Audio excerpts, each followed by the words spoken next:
Hello and welcome. In this video, I'm going to show you what the accounting equation is. And this is a very important video because the accounting equation is probably the most important thing you will ever learn in accounting.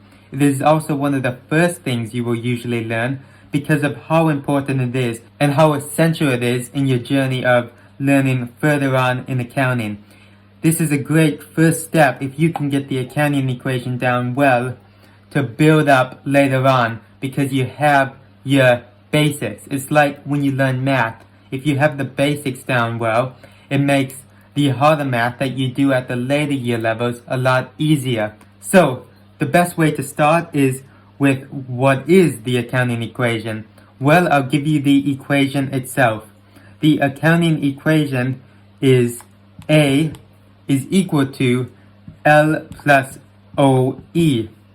So what is this A, L, and OE? Well, A, it stands for assets. So you have assets is equal to all of your liabilities plus all of your owner's equity. Now I'm just going to put OE because I'm running out of space, but OE stands for owner's equity. So basically, this is the accounting equation. And what it means is whenever you're preparing financial reports or recording a transaction, your assets always has to be equal to your liabilities plus your owner's equity. If this equation does not hold true or it does not balance, then you know something has gone wrong. So it's almost like a checking mechanism because you know that if this equation holds true, that you have very likely recorded a transaction or prepared a financial statement correctly. So that's what the accounting equation is. Your total assets is equal to your total liabilities plus your total owner's equity. And this is used a ton in accounting. One of the main ways you see this is when you're recording transactions and also in the financial statement, the balance sheet. The balance sheet is one of the main financial statements you will use, and it is basically a statement which is the accounting equation. The balance sheet basically is a visual accounting equation. So other than being a visual accounting equation, the balance sheet shows you a snapshot of a business at a certain point in time, showing all of its assets, all of its liabilities, and all of its owner's equity, the three parts of the equation. And the balance sheet is laid out in the same way as this equation. If you pretend this line down the middle is an equals, everything on this side is your assets. So I'll put assets here. In other words, what we own, because that's what an asset is, what we own. And on this side, we have the opposite, what we owe. And that consists of our liabilities. For example, what we owe to our creditors, also known as accounts payable. And we also have our owner's equity, which is what we owe to our shareholders as well as our owner. So I'll just erase this here so things don't get too messy. So this is one of the main places you'll see the accounting equation, in the balance sheet. And it's called a balance sheet because it has to balance. Just like the accounting equation. The accounting equation has to hold true just like the balance sheet. And the accounting equation will hold true if you record all of your transactions, which each of those individual transactions satisfies this accounting equation. If all of those satisfy it, then the total of everything in your balance sheet should also satisfy it. So at the bottom of your balance sheet are total assets should equal our total equities, which is our liabilities and owner's equity. And when we have the balance sheet, we list all of our assets here, all of our liabilities here, and all of our owner's equity here. And usually there's a bit more to it. For example, we'll split up our assets into current and non-current, as well as our liabilities into current and non-current. But this is a video on the accounting equation, so we won't go too much into the balance sheet. However, let's try recording a few transactions to see how they fit into this balance sheet, which remember is like our accounting equation. Each transaction has to satisfy this accounting equation. So let's say we just started a business. Usually the first thing a business will do is try to raise some money so that it can start. So usually the owner will make an investment into their business. They'll contribute some money. That is called a capital contribution. So let's say the owner contributed $20,000. Well, that will increase our assets because the business now owns that $20,000 because it's the business's. So our cash is now $20,000. But remember, the accounting equation always has to balance. So we have assets equals $20,000, but our other side also needs to equal $20,000. So how will we get liabilities plus owner's equity to also equal $20,000?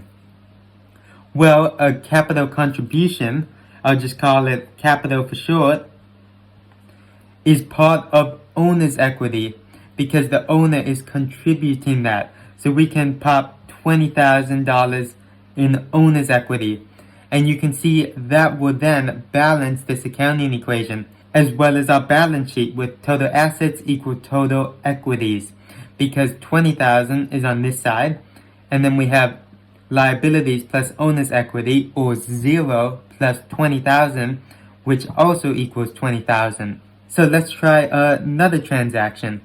Let's say the business wants to raise some more money, and they take out a $10,000 loan on top of this.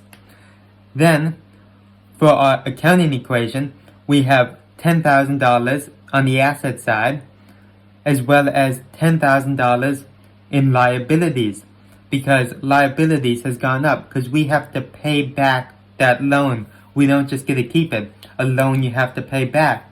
So we owe it. That's why it's a liability. So our accounting equation holds true because we have 10,000 equals 10,000, since assets is 10,000, and then that's equal to liabilities, which is 10,000, plus owner's equity, which is unaffected. So if we then take that to our balance sheet, we have our loan in our liability section going up 10,000. And then our cash will also go up 10,000. So I'll just change this to 30,000. But as you can see, the balance sheet still balances, which is what we want, because 30,000 is equal to 10,000 plus 20,000, so this is also 30,000. Let's try one final example. Let's say the business needs to use some sort of equipment to operate, and it wants to buy that equipment for cash.